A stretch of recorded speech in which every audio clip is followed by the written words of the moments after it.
Hello, welcome to another episode of The Real Deal in Annapolis Real Estate. On today's episode, I want to help you understand what you should look for if you're buying a waterfront property as it relates to the pier and the shoreline. So when I come up to a pier, most people just come up and they say, wow, it's so beautiful. I can envision us sitting out here having a glass of wine, enjoying a sunset. That's all true, but if you don't look for the finer details, it can cost you huge money.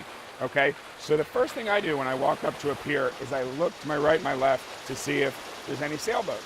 It's a great measurement, a quick measurement to see if there's water depth is appropriate for a powerboat or a sailboat.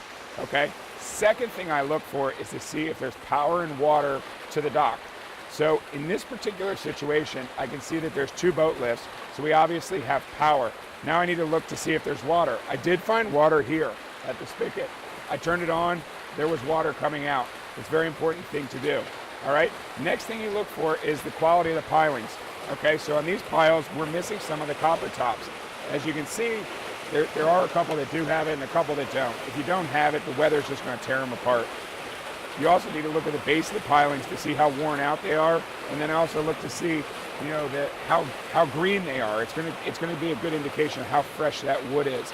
Now, a qualified realtor is always going to have a tape measure with them to measure the water around the pier. The accuracy of the listing is not always perfect.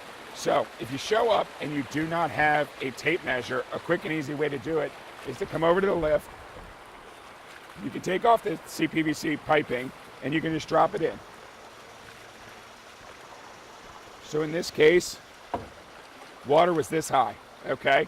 Now, you need to look at a tidal map to understand what time of day it is and where we are with the tides. But you can see that we're about 4 feet, okay?